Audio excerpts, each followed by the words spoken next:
Manusia tuh nggak pernah punya masalah dengan apapun dan siapapun kecuali sama egonya kan. Karena ego ada di dalam, maka every problem kan bukan mencari jalan keluar, tapi carilah jalan ke dalam. Karena sesaat yang di dalam selesai, yang di luar beres. Pertanyaannya bagaimana mau menyelesaikan luka yang di dalam? Kalau kita pengen ngatur yang di luar, di luar, ngikutin maunya kita gitu. Ya nggak beres-beres. Nggak beres-beres. Sedih ketakwaan yang nomor 2 itu benar-benar super self healing sih sebenarnya. Untuk bagaimana melepaskan. Nah nomor 3 sih yang paling asik Mbak. Orang yang takwa adalah orang yang pandai memaafkan kesalahan orang lain. Selesai. Wow.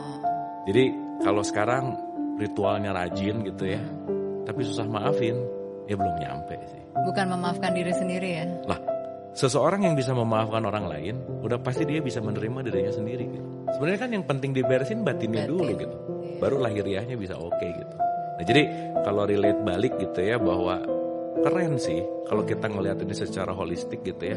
Tidak hanya dalam ranah fisik, tidak hanya dalam ranah ritual, tetapi dalam ranah keholistikan. Sebetulnya semua ibadah itu intinya adalah self healing, memperbaiki jiwa gitu. Makanya nanti dalam derajat-derajat jiwa tuh kan luas tuh Mbak. Jadi ya balik lagi bahwa ketika kita bisa menjadikan semua ritual untuk penentraman jiwa, ya inti dari semua Islam puncak itu apa? Damai gitu. Damai. Tenang gitu. Oke ya, jadi nggak boleh pelit. Boleh pelit.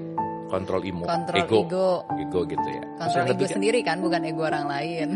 Kalau kita mengontrol ego kita, otomatis kita juga pasti bisa mengontrol ego orang kan. Dan yang paling penting sih sebenarnya memaafkan forgiveness. Ya. Dan jangan lupa bahwa memaafkan itu skill. Kalau nggak dilatih nggak bisa. Nggak ada orang yang tiba-tiba pintar memaafkan tuh nggak ada. Semuanya dilatih. Makanya dalam hidup di perspektif saya nggak ada orang yang hebat sih. Yang ada orang yang terlatih atau enggak gitu. So, apa yang harus dilakukan ya supaya benar-benar bisa ikhlas dan tulus memberi? Jadi saya merangkum dalam 15 L namanya. L yang pertama latihan. L yang kedua latihan. L yang ketiga latihan. Sampai semuanya latihan. 15. Udah nggak ada lagi. Oke. Pernah dengar ada kata-kata beramal soleh nggak? Pernah dong. Amal soleh itu artinya melakukan sesuatu, soleh itu artinya proper. Proper itu adalah tepat guna. Gitu. Penting untuk kita belajar beramal soleh artinya melakukan dengan tepat guna. Contoh, kalau ada orang jatuh di sumur, pengen nolong, jangan ngasih 500.000 dong, dia perlunya tali. Iya. Jadi artinya apapun yang kita lakukan beramal soleh lah, proper gitu. Ya artinya nggak semua harus pakai uang, nggak semua harus dengan nominal tertentu. Betul. Gitu. Artinya disitulah tingkat dimana kepekaan kita nanti akan terlatih gitu. Karena at some point Mbak, once kita tahu apa yang dialirkan di conscience kita, nurani kita, kita tahu kok gitu. Bahwa at some point ya, ketika ada yang minta tapi nggak mau nolong, memang bukan bagian kita juga sih gitu.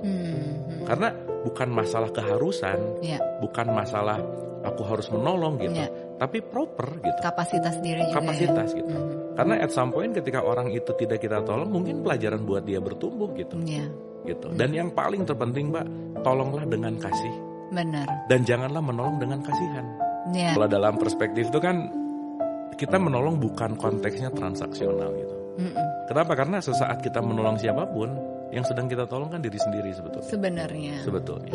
Karena ada hukum dalam semesta ini yang disebut pertukaran dan kembali lagi tabur tuai kan. Tabur tuai. Mau nggak mau apa yang dilakukan keluar, comeback gitu. Terus gimana caranya mengontrol ego sendiri?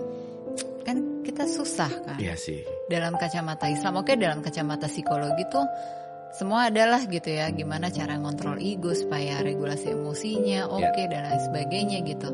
Tapi dalam kontekstual Islam gitu, gimana, apa yang perlu kita lakukan supaya kita bisa lebih mengenal diri kita, tahu gimana menavigasi si ego ini supaya dia nggak liar.